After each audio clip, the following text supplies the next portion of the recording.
L'intégration de l'Afrique dans la mondialisation s'est effectuée en grande partie à travers l'exportation de matières premières.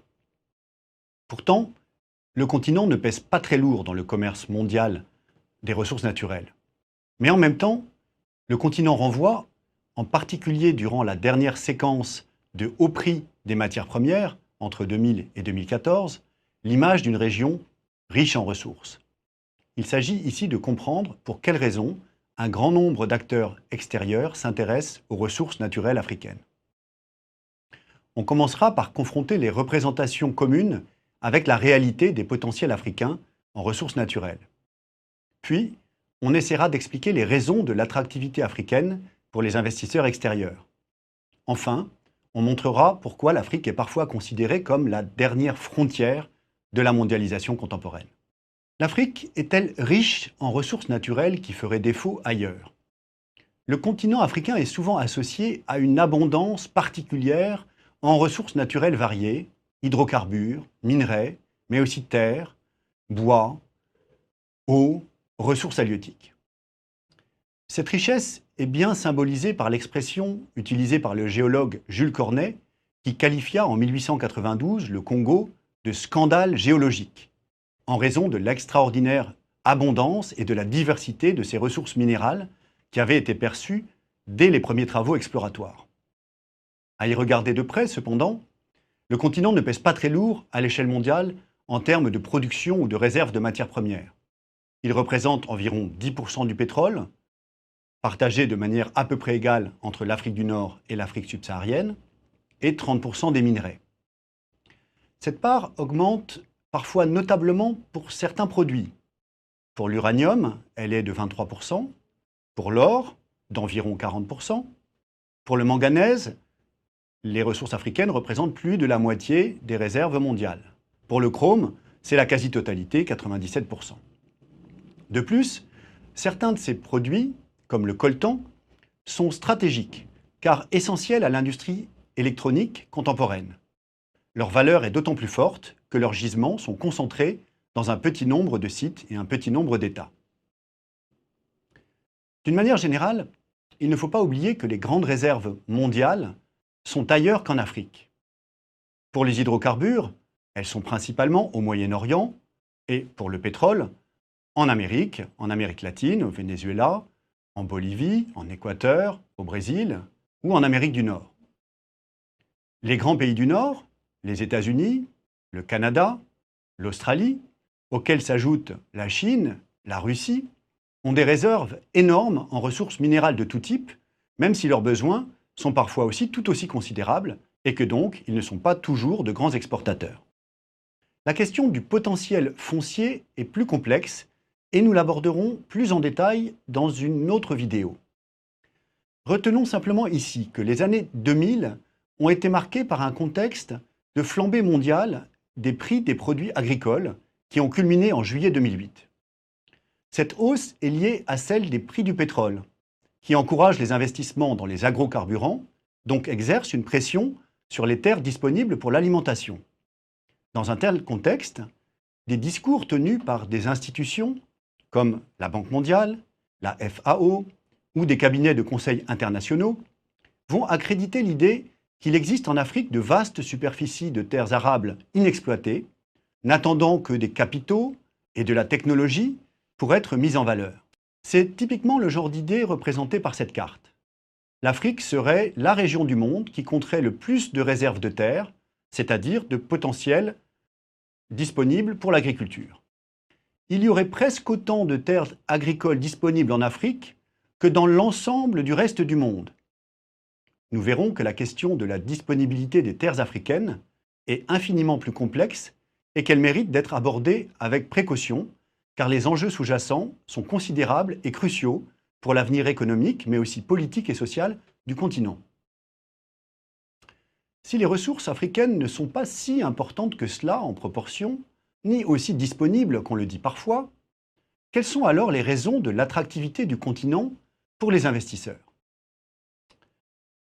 La première, c'est que les ressources africaines présentent des atouts géopolitiques.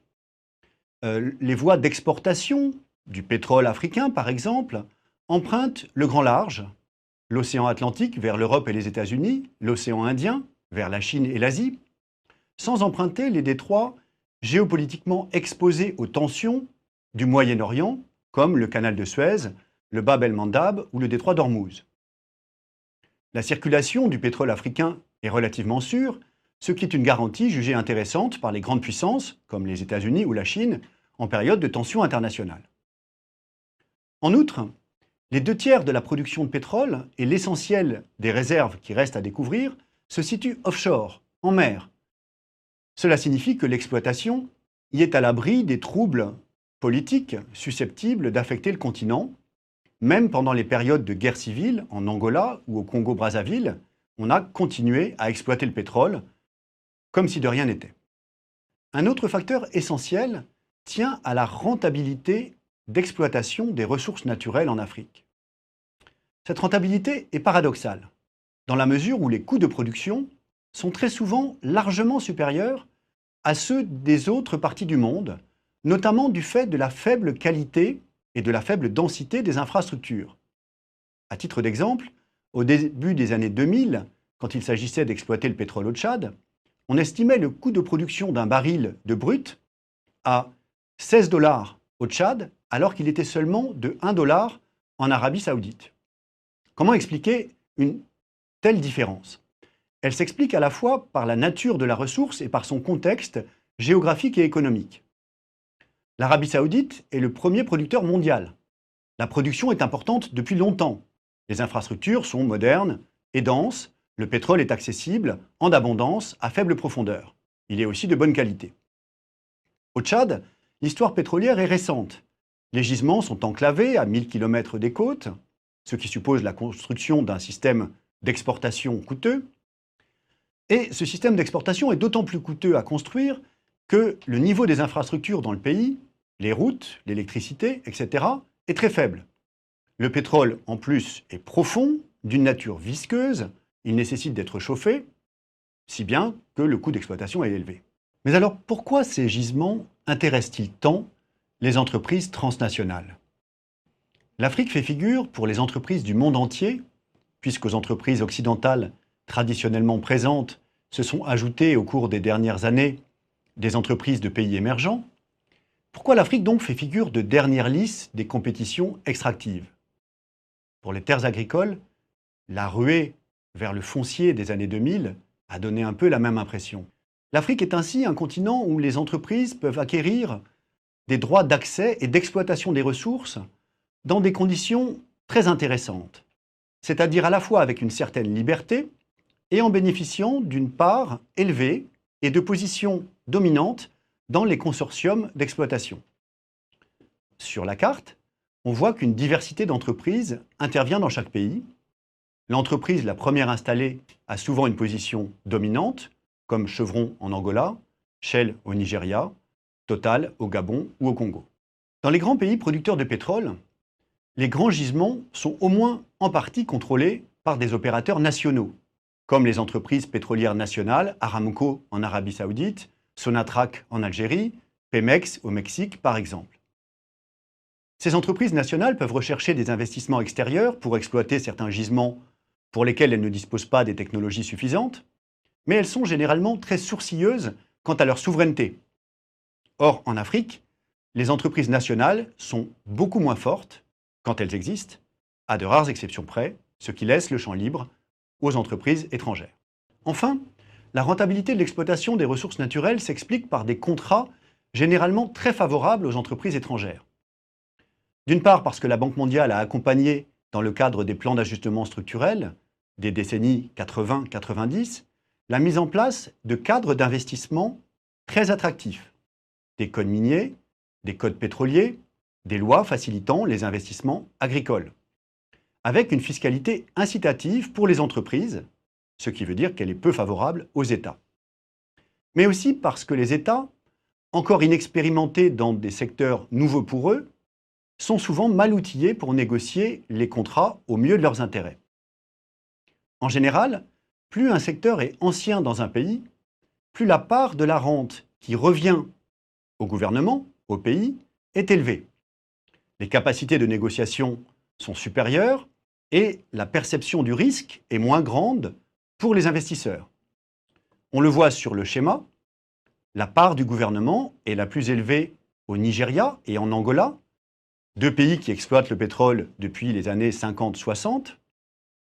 Inversement, le Tchad ou la Guinée équatoriale, qui sont parmi les derniers venus dans la production pétrolière, ont les parts de l'État les plus basses. Enfin, ajoutons que dans un certain nombre de cas, la corruption intervient lors de la négociation des contrats.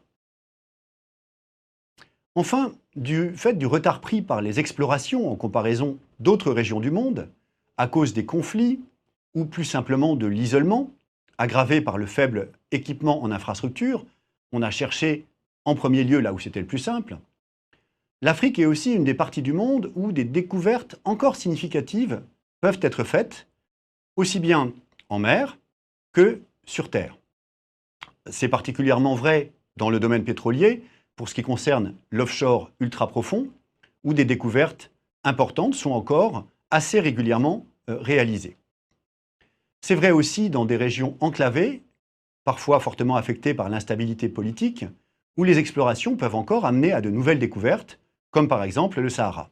L'Afrique apparaît finalement comme une nouvelle frontière, et même peut-être comme la dernière frontière de notre monde néolibéral. Qu'est-ce à dire ?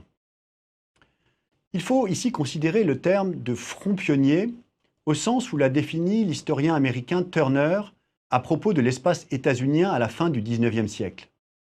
Un espace vierge, à fort potentiel, attendant d'être mis en valeur par des pionniers venus d'ailleurs.